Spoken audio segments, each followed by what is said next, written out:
Thank you all. Thank you. Please, please. It's so great to be back in Wisconsin. Am I saying it right? Wisconsin. All right. I got a thumbs up from a couple of these congressmen, so I must be doing it okay. You know, I think Kelly Loeffler, our small business administrator, is one of the unsung heroes of the Trump administration. She has single-handedly rooted out hundreds of millions of dollars, I should say, and on to billions of dollars over the next couple of years of fraud against the American people. So we got to give it up for Kelly. She's doing a great job for all of us, saving us some money. I will say I took special note of one thing that she said, though. Kelly said that I'm the coolest vice president in American history, and I said, Kelly, that is a low standard. That is a very low bar, but I do think that I clear that bar, but I think that was a low standard she set me to. But let me say a few words of gratitude before we get started today, because I'm so grateful to be back in this great state with all of its amazing people. You all know this, Wisconsin is a state with a proud tradition of building great American products with Wisconsin hands, and that's what we're here to celebrate today in this great facility.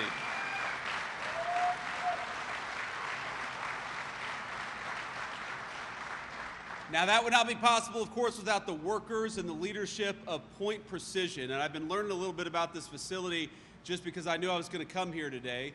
165 great Wisconsin employees making great American products at a good wage. This is a place that rewards dignified work, and this is a place that makes America and the whole community richer. So you guys should be proud of yourselves. I want to thank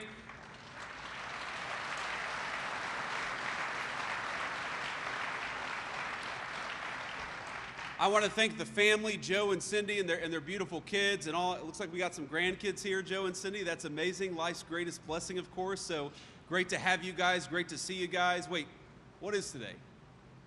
Thursday? Should you all be in school right now? I caught you. But this is a good excuse, right? The Vice President of the United States comes to town, so you ought to get a get out of school for the day card.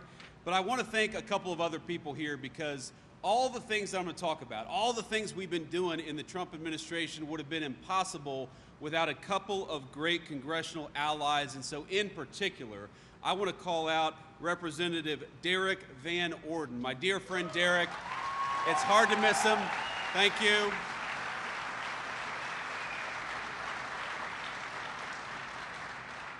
I got to tell you, sometimes in Washington, you get to Washington, there are people you can trust, there are people you can't trust. Derek is one of those guys you can trust to always fight for the people who are in this room. He knows exactly where he came from, a proud veteran. And Derek was talking with me backstage. He's like, we got to do a little video together just so we can get it out there for the congressional campaign. And I said, okay, absolutely. What do you need me to say? And he said, well, just say that, we fought alongside each other in Vietnam. I said, Derek, if we were Democrats, we could get away with that, but I don't think that's going to fly.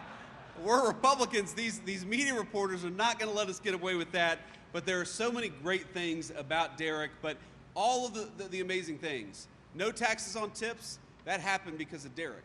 No taxes on overtime, that happened because of Derek. No taxes on Social Security, that happened because of Derek. So if you are a citizen in this district and you see a big tax refund check come next month or the month after that, whenever you file your taxes, remember it was Derek Van Orden who made it happen, and it was congressional Democrats who tried to stop it. So we're going to send Derek Van Orden back to Washington? Yes.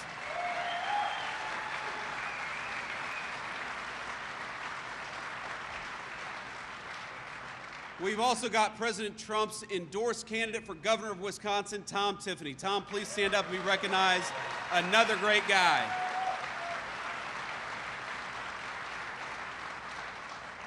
Another guy without whom we could not have accomplished all the great things that we did in Washington, D.C. Now he wants to come back home and serve as governor. Are we going to make Tom Tiffany the next governor of Wisconsin? There we go. And then finally, if I'd had a few people stand up, I want to recognize Representative Grothman. Where's Representative Grothman? Thank you, sir. It's good to see you. Where is Representative Brian Stile? Brian? A great guy. We're not in Brian's district, but a great guy. We've got Wisconsin GOP Chairman Brian Schimming. Where's Brian Schimming? Thank you. State Treasurer John Lieber. Where's John Lieber? Thank you, man. Thank you for your service. And finally, State Senate President Patrick Teston. Patrick, where are you? Thank you.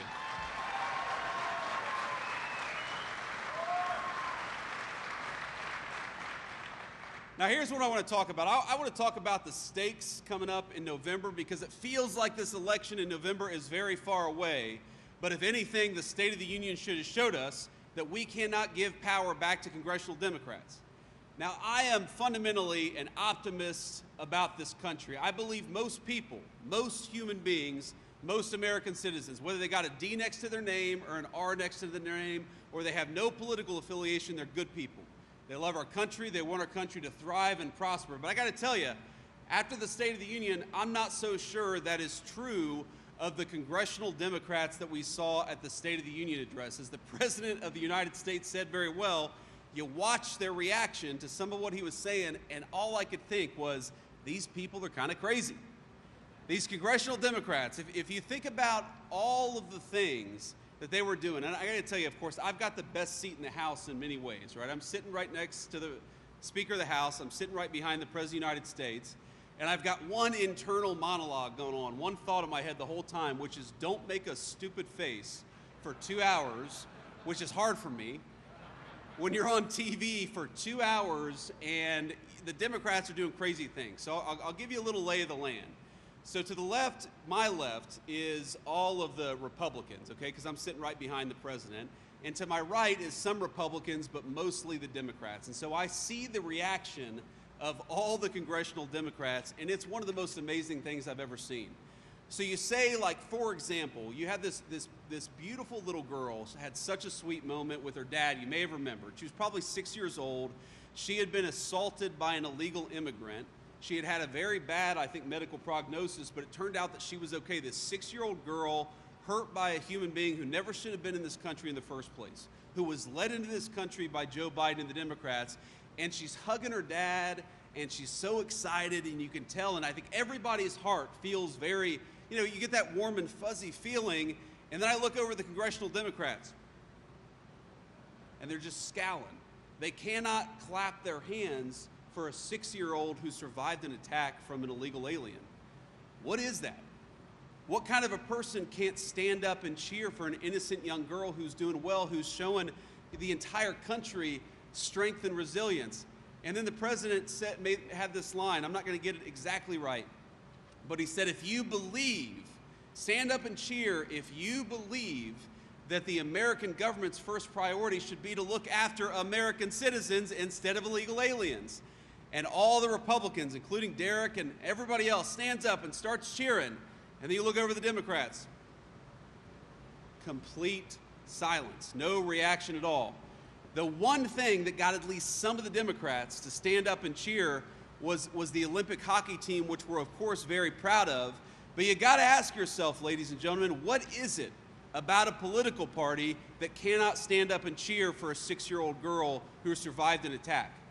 What is it about a political party that can't stand up and cheer for the fact that we have rising wages and low inflation for the first time in a very long time in the United States of America? What is it about a political movement that sees the mother of a woman who was murdered on a bus? Because the president highlighted this woman, you know, her 22-year-old daughter was riding on a bus to work, was killed by a violent criminal who was let out of jail 13 times by Democrat leadership, should have never been on our streets, and then murdered an innocent girl. We recognized her mother, her strength and her character and her grief, and I think we all kind of grieve with her a little bit, and the Democrats cannot even stand up and cheer for that. And so the question of the next election is not, do we want low taxes? And of course we do. It's not, do we want a secure border? And of course we do. It's a more fundamental question than that. Do we want to give power back to the people who opened our border, who raised your taxes, who won't even cheer for a 6-year-old girl who was wounded because of their bad policies? And I think our answer to that is hell no. We want to give power back to the people like Derek Van Orden who fight for us.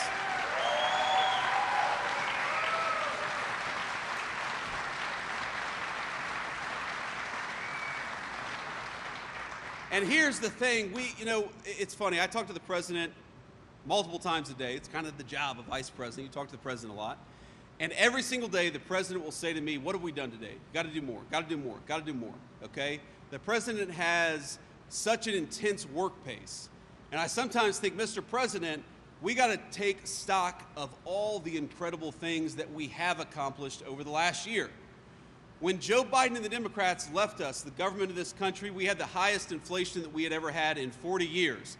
Thanks to Donald Trump and congressional Republicans, we now have inflation at 2.4%, the lowest in 5 years, and it's coming even lower, ladies and gentlemen.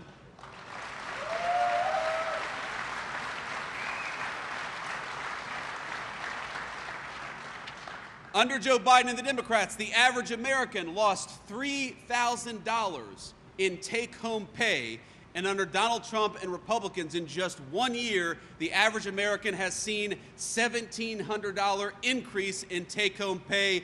That is more money in your pocket, and that's what we're here to do, is make you guys more prosperous.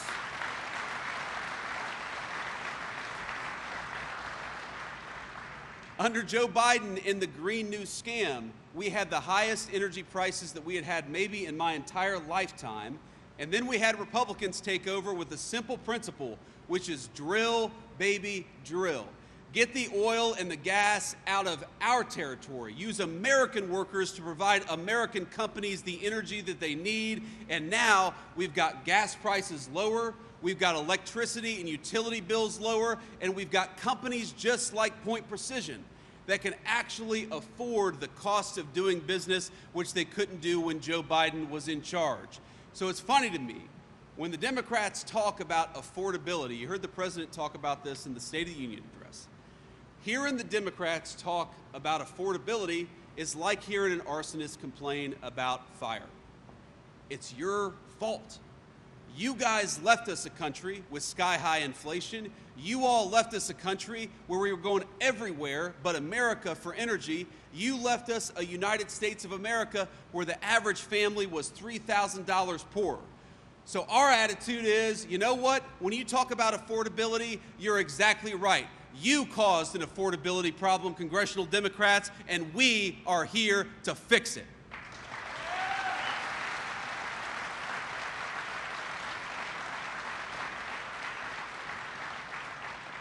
Now, I want to say a few more things, then I'll take some questions from the reporters. So one of the things that I love about what the president has done is he is trying to cut out the fraud and corruption in the federal government. I got to tell you, ladies and gentlemen, it is very, very rampant. We have way too many people who got way too comfortable getting rich off of your tax dollars instead of providing the services that they need or maybe giving you a tax cut. We had fraudsters getting rich off of your generosity. I did a little press conference yesterday with Dr. Oz, who runs our Medicare and Medicaid services. And beforehand, we were talking about some of the fraud that he had uncovered in just a couple of months. Let me give you an example. In next door Minnesota, in Minneapolis, not a very well-governed state, you had a situation where we have a service that the federal government provides. The states actually provide it, and then they get reimbursement from the federal government. And you know what they do? They help autistic kids with after-school services. Because if you know anybody who has autism or is on the spectrum, sometimes you need a little bit of extra help. And so we've got a program there to help those special needs kids to make it easier for their families. What was happening is that Somali fraudsters, many of whom were illegal immigrants, shouldn't have been in this country to begin with. You had Somali fraudsters who were saying that their kids were autistic even though they weren't. They were collecting a fat check from all of you, and they were getting rich from it. So what happens? You get poorer, your tax dollars go to Somali fraudsters, and worst of all, you've got special needs kids in American communities that we ought to be helping, and instead of helping them, we're helping fraudsters who don't have the problem to begin with. That is a scandal. And it's something that Joe Biden and congressional Democrats promoted with their open border, encouraged it, and funded it. Now, I'm here to tell you that the job of your government is not to open your borders and allow fraudsters to come in and take advantage of you. The job of your government is to shut the border and shut off the fraud, and that's exactly what we're doing in the Trump administration.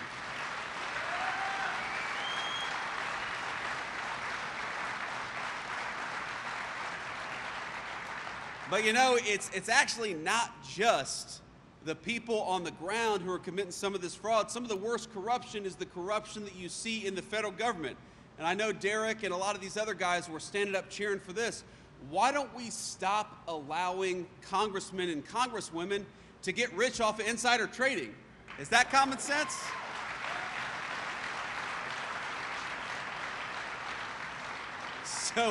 So again, I've got a seat unlike any other. And the President of the United States, first of all, the whole time the President's given his speech, I was amazed at his self-control, because I would not have had it if I was up there with the microphone, because these two women, far-left Democrats, Rashida Tlaib and Ilhan Omar, they're sitting next to each other, and they're talking loudly the entire time, okay? So there's a point at which I almost look over at him and go like this. But see, this is the thing you can't do when you're sitting behind the president. I would have gotten in trouble for that. Even Derek wouldn't have defended me if I did that, but it's just nails on a chalkboard. They're talking, they're interrupting. The president was completely unfazed by it. But again, you're sitting there, and then the president gets to the point where he says, you know what? We are going to stop congressmen and congresswomen from getting rich off of insider trading, from violating the public trust that you have put in them and get rich off of insider trading. Of course, a lot of people stand up and cheer. Most of the Democrats don't. You know who was not standing up and cheering? Nancy Pelosi. I have never seen a person more angry in my life than Nancy Pelosi when the President of the United States is calling out insider trading. Ladies and gentlemen, my hope for all of you, of course, is that we can make you richer and more prosperous and safer in your communities. But my hope for all of you is that you find somebody who loves you as much as Nancy Pelosi loves insider trading, because then you will have a very good life indeed. But on all these things, we just have to stop the fraud. The government exists to serve you. We want the government, of course, to be smaller. We want it to be limited in its scope. We don't want it in your pocketbooks. We don't want it telling you what to do. But there are a few things you need the federal government to do. You need it to provide for the common defense. We need a good military. You know, we need it to ensure that people like special needs kids are able to get the essential services that they need and can't afford. I happen to believe I grew up in a poor family. When we have people who are down on their luck, we don't want those people to starve or not be able to get medical care. We want to make sure that Americans are taking care of Americans. But that is not possible if we allow fraudsters to come into our country and get rich off of your generosity of spirit. And so I want you, when you go to the polls in November, I don't want you to just think about all the great things that we've accomplished, all the great things that we've talked about. I don't want you just to think about no taxes on tips and lower gas prices. I want you to think, who is going to protect my money from fraudsters? And the simple answer is, it's Derek Van Orden and congressional Republicans. It is not the Democrats who created this problem to begin with.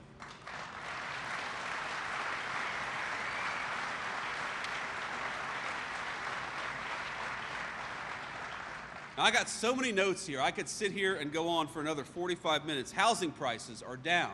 Apartment rents are down 4 months in a row. We came in saying we wanted to make housing more affordable, and we're starting to make good progress on that.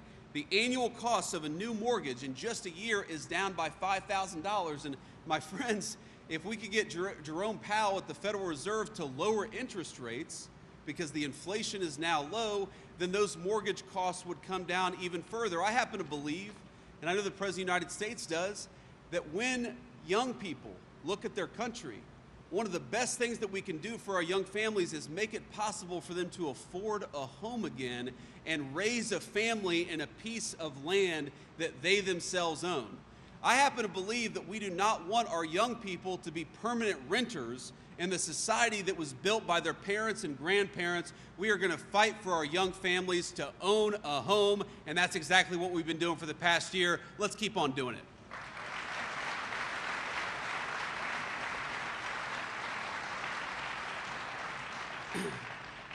But let me just close with this one final thought, and then I'll take some questions from the media.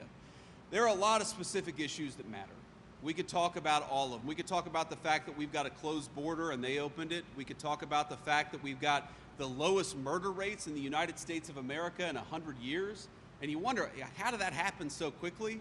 Two reasons. Number one, we empowered our great law enforcement officers to do their job, and the last administration was holding them back. And two, we got a lot of violent criminals the hell out of this country and send them back to where they belong. That's how you get a low murder rate. We got so many things we could brag on, so many things that we still got to do. We still got to work to make homeownership affordable for our young families. You know, you've probably seen the headlines about, you know, the stock market has been doing incredibly well because the economy's been doing incredibly well. But the president asked me probably 4 months ago, he said, what about the Americans who don't own stocks? And so he's created a new program where we can allow the 35% of Americans that don't own stocks to open up the kind of accounts like a 401k that some workers have access to, other workers don't. We're going to allow every worker to open up that kind of account. So when the stock market goes up, it's good for every single American citizen, not just the 65% of people who own stocks. We want to make it good for everybody. So there's still so much more that we can do. But the fundamental question, I don't think, is this issue or that issue. The fundamental question is, who fights for you? And when I saw at the State of the Union, when I saw all those Democrats sitting on their hands, even when we're celebrating, you know, little girls who survived a terrible attack, it hit me that these Democrats, most of them, they don't serve you. Now ask yourself, why are they sitting on their hands? I would like to think, I don't know them personally, maybe Derek would disagree with me, but I'm going to be a little charitable to those congressional Democrats. And I think when that little girl was standing up hugging and kissing her dad, that those Democrats, there was at least a part of them, the human part in their soul, that wanted to stand up and cheer for that little girl. And all of them sat on their hands. And you have to ask yourself, why is that? And the answer is because they know they don't answer to you, they answer to somebody else. They answer to people who have corrupted this country. They answer to people who opened the border. They answer to people who got rich off of illegal immigrant labor. We want you guys to get rich off of the labor of American citizens. We want American workers to get rich for working hard, not illegal aliens. And that, to me, is the fundamental difference between congressional leadership and congressional Democrats and the congressional Republicans under the leadership of this president. These guys, they don't serve you. Watch a speech of any of the congressional Democrats. Go watch if you can handle it. Maybe have a few good Wisconsin beers beforehand and prepare yourself. But watch a speech when these guys talk about illegal immigration, and then watch a speech when they talk about manufacturing jobs for American workers. That doesn't give them passion. That gives Donald Trump passion. That gives Derek Van Orden passion. The idea that every single one of you should have a good job, a good life if you work hard and play by the rules. The idea that our young families should be able to own a stake in their country, that's what fires us up. That's what we're fighting for in government. But you watch these congressional Democrats, what really fires them up, they get really mad at the idea that we are deporting illegal immigrants. They talk about the dreams of illegal immigrants who have come into our country, but what about the dreams of you and your children? Because that's who I'm fighting for. That's who Donald Trump is fighting for, and that's who Derek Van Orden is fighting for. I'm not going to tell you, and I know there are a lot of people who are going to watch clips of this or even watching it live right now. I'm not going to tell you you're going to agree with us, agree with me on every single issue. That'd be impossible. Even in the Republican Congress, which is just, 220 or so very good guys, you've got disagreements of opinion. You've got some people who will say this thing about this issue and something else about another issue. Disagreement is fine, but I'm not asking you to agree with us on everything. I'm asking you to remember who serves you.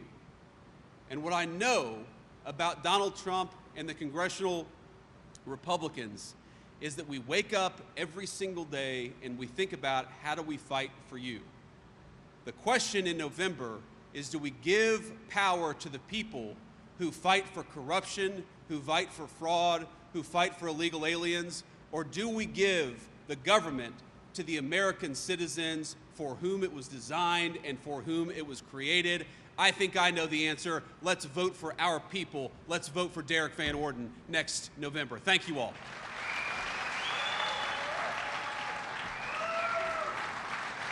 Thank you, guys.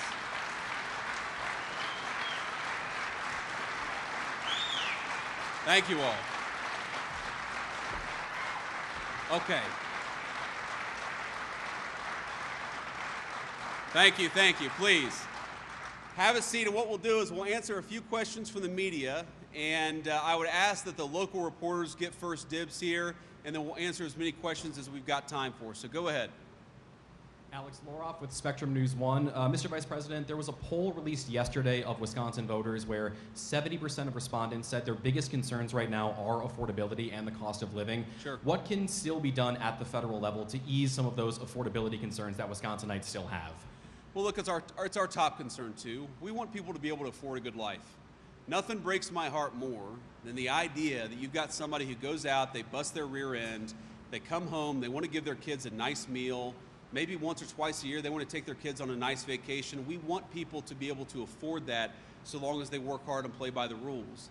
And I think the thing that we've tried to remind ourselves of in the Trump administration is we were put in a very big hole. When you talk about the average American family under Biden's leadership that lost $3,000 of take-home pay, we think every single day, how do we get that $3,000 back and then some? You heard me say earlier, and this is a true statistic, that the average American family has gained about $1,400 under the Trump administration just in about a year and a month. Now that's something we're very proud of, but we think every single day that still means that compared to when Biden took over, those Americans are still running behind. They're still catching up. So I think what we have to do every single day is come up with ideas for how to make the American people's lives better, and that's what we're doing. Some of this is the policies that we've already put in place take a little bit of time to work their way through the system. Some of it is we got to keep on working at it. You know, a few months ago, the President of the United States had the big pharmaceutical companies into the Oval Office. And normally what happens is these big pharmaceutical companies, they come to Washington, thanks to the fraud and corruption, and they get a big fat paycheck from congressional Democrats. You know what they got instead? They got a lecture from the President of the United States. Why is it that the people in this room, for my entire life and then some, paid the highest prescription drug prices in the world, while people in England or France or other rich countries paid much lower prices? And the reason is because the pharmaceutical companies took advantage of us. That was corrupt. It was unacceptable. Now, you're already starting to see this with certain medications, and you're going to see it with more, but the President of the United States said, we are done paying more than Europe for prescription drugs. We want to pay what they pay, and if you're not going to take that deal, then get the hell out of my office. Well, they took that deal.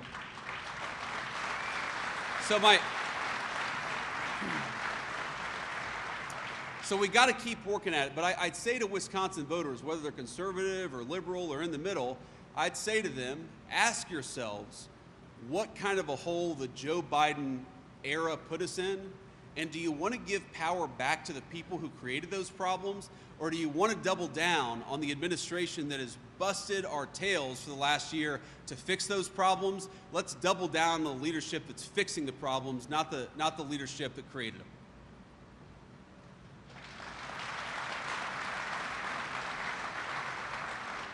Thank you, Mr. Vice President. Matt Smith from WISN TV in Milwaukee. On the fraud efforts and what we saw in Minnesota yesterday, here in Wisconsin, the governor has refused to give over the SNAP data here in the state, along with the voter data. I'm curious, is there a point, or at what point would the administration withhold federal funds from Wisconsin? Well, look, we're going to look at every option that we have because we've got to stop this terrible fraud, but that is absurd. Ask yourself a question. Why would the government of Wisconsin not want to help us kick fraud off of the welfare rolls and kick fraud off of the voter rolls? And the only answer I can possibly come up with is because they like to cheat. There's no other real explanation. Now, the governor might say, in fact, I'm sure the governor would say this, let me just be charitable to those who disagree with us.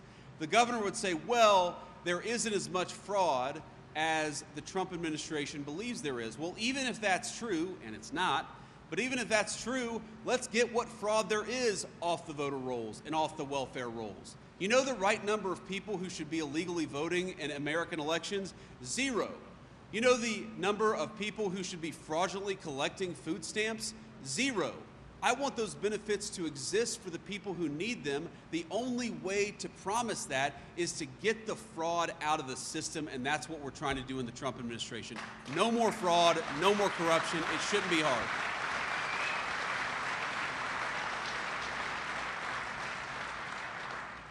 Thank you, Mr. Vice President. Ellie Davis, Local 5 News. What should data centers do to be good community partners?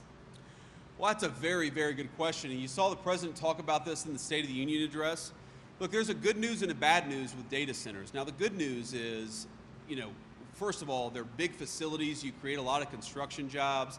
And this next generation of the technological revolution, you need those data centers to make that run. Those data centers are like the gasoline of the technology revolution that we're going to see over the next 75 years. And I don't know about you all, but I want America to win that technology revolution. I don't want China or some other country to win it. And so that's why we got to have these things. Now, here's the downside. If those centers are built and the local governments aren't ensuring that there's enough power for those data centers, then it's going to increase electricity costs for everybody else.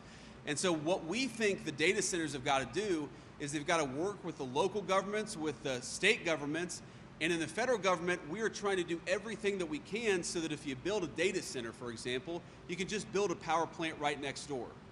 What I think we ought to be working towards is you build those data centers and electricity costs come down for American citizens instead of going up for American citizens.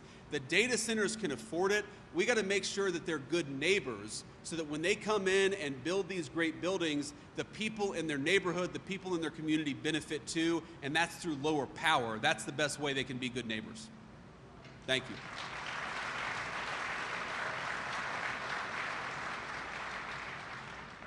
Hello, my name is Laura Schulte. I'm a reporter with the Milwaukee Journal-Sentinel.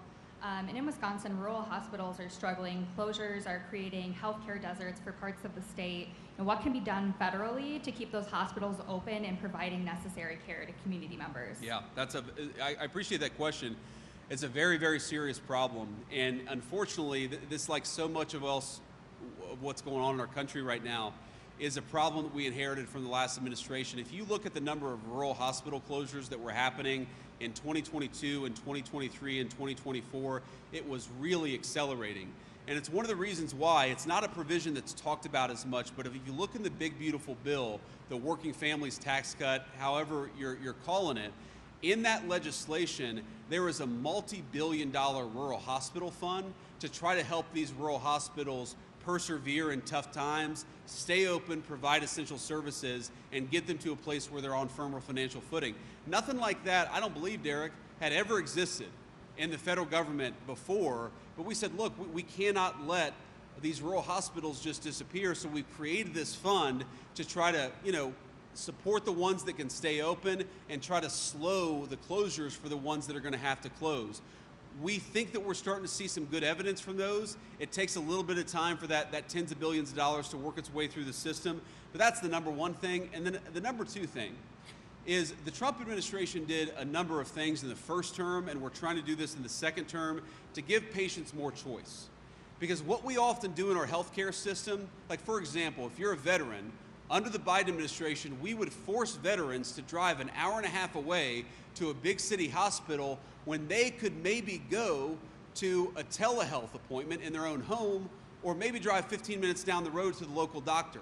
So we've tried to empower people to have more choice, because if they have more choice, they're going to be able to stay in their communities, which means more money going to those rural healthcare organizations, and that's the way that we save rural healthcare too. It's a tough problem. I'm not going to pretend it's easy, but we are working as hard as we can to make sure that the people in our rural communities still have access to great healthcare. Thank you.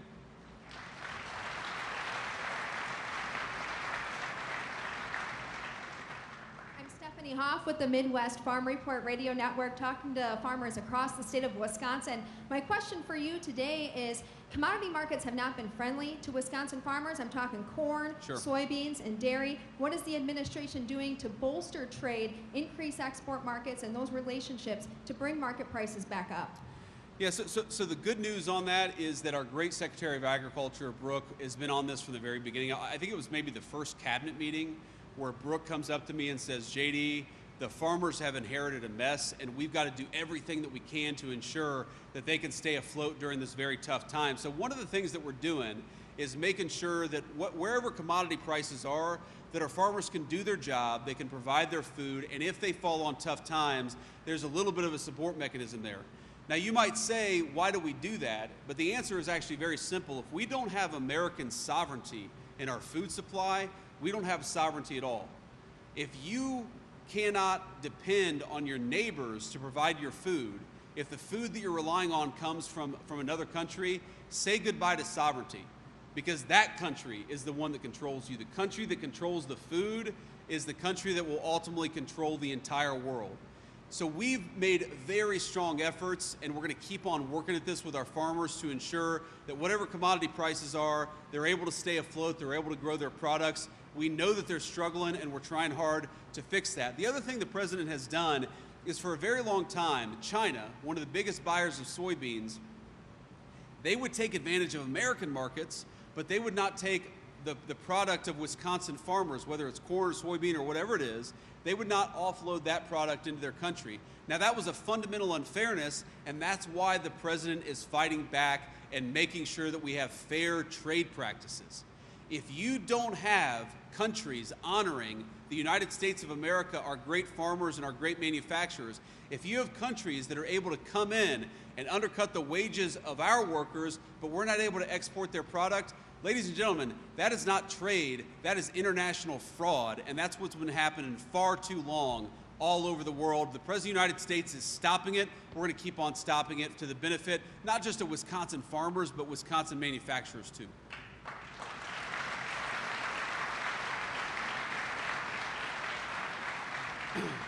So let's say we'll take two more questions here. Sir. Thank you, Mr. Vice President. Dylan Eckhart, 9 News, out of Wausau, WAOW. Nationally, there has been bipartisan legislation introduced sticking with agriculture. For example, the Domestic Organic Investment Act, which would make a USDA's development grant permanent, allowing for grants for farmers and businesses. How will the administration continue to work with local farmers and businesses in Wisconsin, especially central Wisconsin, to expand on some of those ideas and introduce legislation? Well, you heard a little bit of my answer in the last question, but you're right that there's a lot of legislation that's working through the Congress, and as broken as Congress is as an institution sometimes, there are still some good pieces of bipartisan legislation that happen. Luckily, I think agriculture is one of those areas where you still have some good bipartisan pieces of legislation. You ask how we're going to work with local farmers, especially in central Wisconsin, and the answer is just to listen. You know, we've got a great legislative team at the White House, but we've also got a lot of great allies like Derek Van Orden in Congress. And what these guys are doing is they're coming to us with ideas. And they're saying, look, we heard from our constituents, this is something we've got to do. You know, whatever the product is, you know, sometimes they're most concerned about commodity prices. They're worried that the soybeans and the corn, it's way too low. Sometimes they're worried, of course, about inputs. They're worried about fertilizer. They're worried about the cost of fuel. So what we just try to do is work with our allies in Congress, and frankly, we'll work with anybody in Congress who has good ideas about how to help our farmers. We're going to have some good legislation on this front over the next year. It's just a question of getting it over the hill, getting it to the president's signature, or to the president's desk, I should say, for his signature. Thank you. One more question.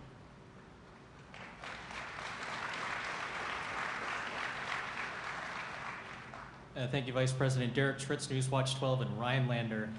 Wanted to ask about the healthcare worker shortages in several hospitals. Hospitals in Wisconsin are experiencing or are worried about the aging shift, aging demographic shift, and I'm wondering what the administration will do to bolster the healthcare workforce in the coming years. Yeah, a couple things that we see is one, you know, we're encouraging hospitals and all healthcare providers, and we're seeing some evidence of this, to use technology to your advantage, right?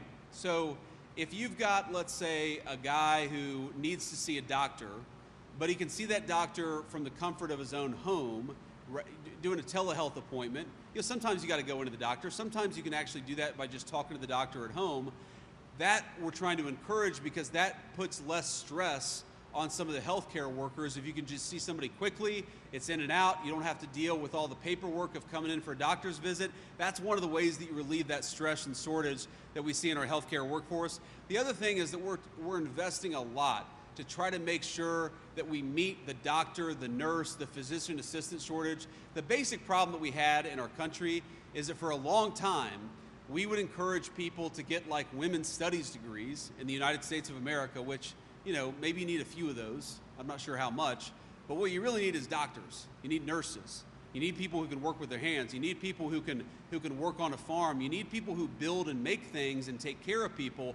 And our education system just really underinvested in training the next generation of healthcare workers. That's not a problem that's going to be solved overnight, but it is something we're working to solve because we want, I mean, you know, I see kids in the audience. I'm sure everybody has a young person who wants to be a healthcare worker, or knows somebody in your family or your friendship circle that wants to work in healthcare. We got to make it easier for our young people to choose those careers. Unfortunately, for a very long time, we've actually made it harder for people to go into the healthcare field. We layer up those who do with debt, and we make it harder for them to join the workforce. We're trying to make it easier for people to enter the healthcare field, and in doing that, that's how you release the long-term shortage. So, that's all I have. I appreciate everybody who asked a question. I'm sorry if you didn't get time to ask a question, but let me just leave you with this one final thought. So I've got 3 little kids at home, and I've got one on the way. I've got an 8-year-old, I've got a 6-year-old, I've got a 4-year-old, and Usha is pregnant with baby number 4, which we're very happy about, very proud of. Thank you.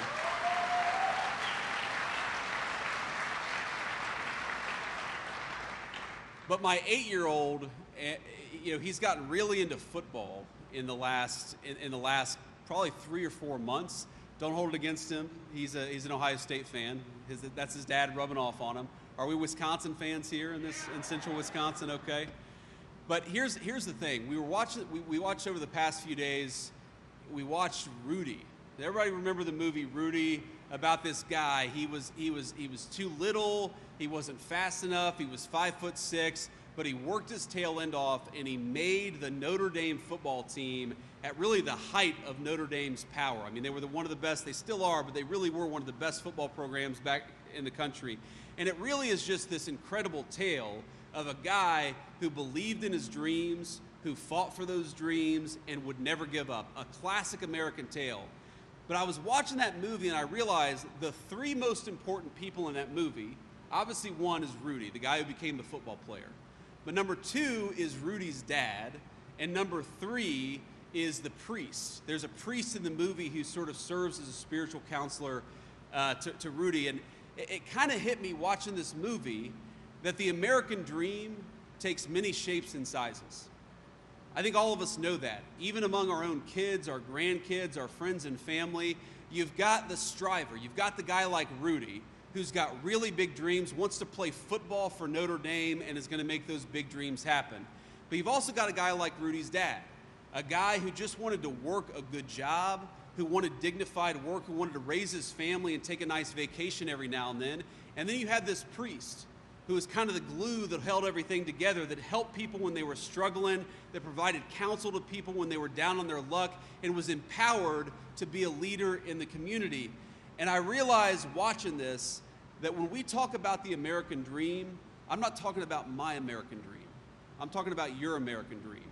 Whether you want to have a good job and raise a healthy, happy family, whether your kid wants to go off and play college football, whether you want to start a business like the one that we're standing in, whatever it is, the great thing about this country is that the American dream comes in many shapes and sizes. But here's the thing about the American dream. The government cannot give it to you for you. But the government, with bad policy and bad leadership, it can destroy that American dream, whatever shape it takes in the lives of you and your children. And so I just want you to know that I'll never forget where I came from. Raised in a poor family, raised by a grandmother who would sometimes struggle to pay her prescription drugs or put food on the table and had to pick one or the other. And here I am before you, the greatest crowd in the world as the vice president of the greatest country in the world. This country is still a place of very big dreams. But I'm not going to pretend that my dream is your dream, and I just want you to know that every single day I go to work, and every single day Donald J. Trump goes to work, and we fight for the American dream for you and your family, however you define it. We would really appreciate you not sending us a bunch of crazy Democrats in November, so please don't do that. God bless you all. Thank you.